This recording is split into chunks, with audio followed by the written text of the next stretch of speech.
that's cool.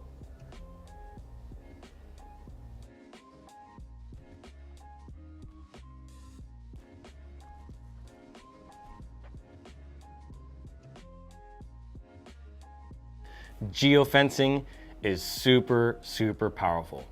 Have you ever been geofenced? You may not even know what geofencing is, and that's why you clicked on this video. I'm making this video today because I want to teach you guys how to capture more customers with geofencing. But here's the catch, the ethical way. There are people out there using it the wrong way. We're going to talk about the do's and don'ts, but I'm going to talk about what geofencing is and how you can use it, the different types of campaigns there are in your business. So without further ado, let's go ahead and jump right into it. So I know you came here today because you want to know how you can use geofencing inside of your business and apply this tactic and the strategies. So what is geofencing? Well, the simple explanation is it's a virtual perimeter around a business, a location, maybe it's your competitor's business, and you draw this virtual perimeter with the technology that's out there now and the platforms that they have out there, and anybody that crosses into that virtual perimeter is going to get a notification on their phone. Now, as soon as they leave that perimeter, you're still going to be able to track them. It's actually going to track what's called an exit event, which we'll get into later in this video, but it's a virtual perimeter around a business's geographical location, a virtual fence. So with geofencing, you can actually create a locally targeted marketing campaign for all the people that have actually crossed into that geofence. For 30 days, up to 30 days, you can track these people, send them ads, advertise to them, market to them. This is a really powerful tool to be able to do that, especially when they're going into, let's just say, a competitor's location. And it's not only gonna track them going into the perimeter, but also into the fence, but it's also gonna track the exit events. So there's entrance events and there's exit events, and it's gonna track both of those. And you can actually get as detailed as tracking the conversions from when they actually become a client and attribute the geofencing campaign specifically to that conversion. That's pretty powerful. The technology that actually powers geofencing is GPS, RFID, cellular data, and even Wi-Fi. These are all technologies that are used for geofencing, and nowadays you don't even need to have an app on your phone. In fact, there are a ton of apps that do have this built in their technology, and to put the number on it, which we're gonna do here in a few minutes, it'll blow your mind. So like I said, there's no actual app that you need to have on your phone. Most of the phones have the geofencing built into the already existing apps. The only thing that needs to happen is you gotta have a smartphone with your location services turned on.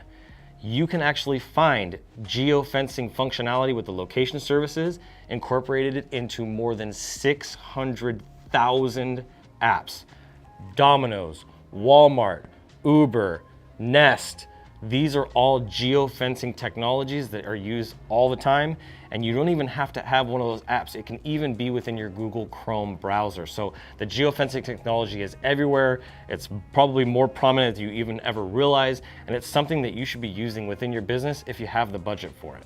All right, so now that you understand what geofencing is, I got that hard stuff out of the way. We're gonna talk about some more fun stuff and some things you should and shouldn't do. But first, I got a favor. If you could please hit that like button on this video and hit the subscribe button so you get notified of all of our videos if you haven't already. That would be a huge support to me and a thank you for the content that we're creating here to help you guys. So let's go ahead and jump into the next piece.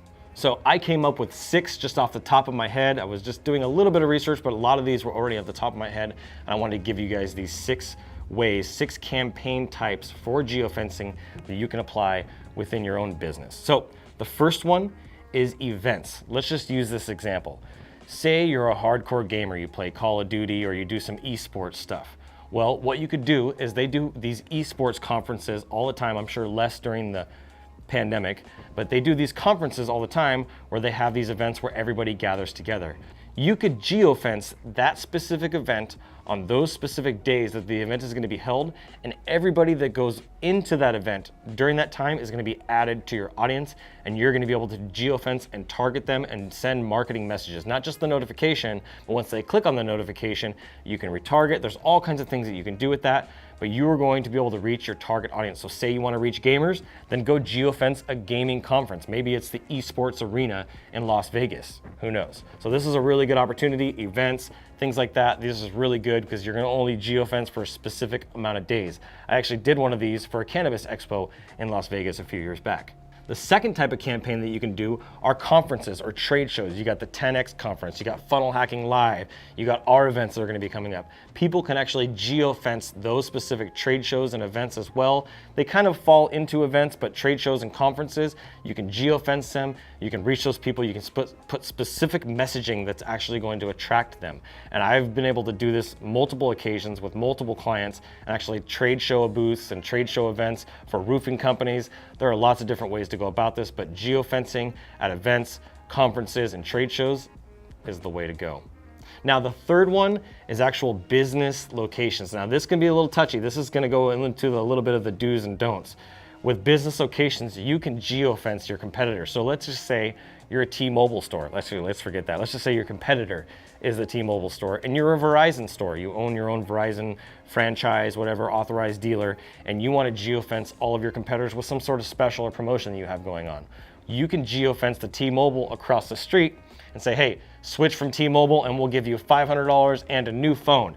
You can actually send that messaging to those people as soon as they cross into that border and market to them for the next 30 days. That's a pretty big deal. There's not a lot of businesses, not a lot of technology out there that allows you to do that. Another kind of geofencing, and this is actually one that I found by doing some research, is Amazon lockers. You know, when you go to the grocery store, certain places now, sometimes Walmart and Target, they actually have these lockers. I think Kohl's has them, but they have these lockers where they actually have that technology built into them. So when you're passing by, it says, hey, don't forget to pick up your package here from Amazon. So the Amazon lockers have that geofencing technology in it so that when your phone gets close enough to one of those lockers, it reminds you that you have a package to pick up inside there. I haven't used those Amazon lockers myself. Maybe you have. If you have, I'm curious to know. You can drop a comment about it below. But that's another situation, another campaign type for geofencing. Your next one here, and this is what I was talking about a little bit earlier, is your competitors, whether it's their physical location or a specific area. Like if they're doing landscaping, you target a specific neighborhood, you can geofence an entire neighborhood and message all the people, your competitors. Now you want to do this ethically. You don't want to bash anybody, you don't want to talk down of anybody, but if you make a compelling offer, an irresistible offer, and they switch, good job on you. So I want to make sure that you understand that when it comes to geofencing specific location, there are some bad places that you want to geofence and some good places. And I'm going to talk about that here in a minute, but I want to get to this last one first. The last one is appliances. Now this one absolutely blew my mind. I couldn't believe this when I heard this. Did you know that your appliances now have geofencing capabilities? So let's just say you have the app for your smart refrigerator on your phone, whatever smart device that is, LG, Samsung, whatever that is. When you get a certain distance to the grocery store, your phone can send you a geofence notification that you need to get more milk if you're low on milk. For me, it would be oat milk, but I don't know why that's important, but I just thought I would share that with you because I don't drink regular milk. But your appliances are so smart nowadays that they can even geofence. So geofencing is becoming more and more of a part of our life. It's really important that you utilize geofence to grow your business, especially if you have a good marketing budget. And this is just something I wanted to share with those 6 things. So the next important piece when it comes to geofencing is targeting the specific radius. You can get within feet. I think it's like 25 to 30 feet within a location, and maybe even less than that last time I checked, but you can actually target those people within a very, very close distance of that location, and then you can actually track them and track the conversions, as I mentioned at the beginning of this, what are called conversion zones. This is going to help you with loyalty, with rewards, with promotions, surveys. It's going to track the entrance event, and it's also going to track that exit event that I talked about. And you can even give people a survey when they're exiting the thing. Say, hey, how was your experience with us? How did you like it? Get a $10 gift card if you give us a review, right? There is a minimum budget that I want you to have and I want you to think about when it comes to geofencing. It's not cheap.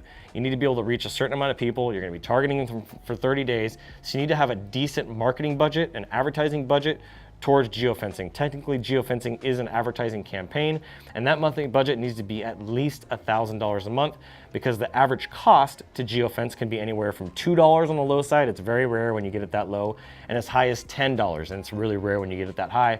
But events can be more on the expensive side, especially if you want to be more prominent against your competitors. And that's for 1,000 impressions. So it's $2 to $10 for every 1,000 impressions. So if there's 30,000 people at an event and you want to reach them and send them messages 4 or 5 times, you just do the math, it can add up really quickly. Now, one of the things that I want to make sure that I walk away and you walk away from this video on, things that you cannot do and should not do when it comes to geofencing. You could do them, but this would be super unethical, and this is one of the main points I wanted to give you guys today. in terms of what you should and shouldn't geofence, and that's hospitals, funerals, and churches. I believe, and this is just my personal belief, my moral compass, that is unethical, and I consider it preying on people that are in pain.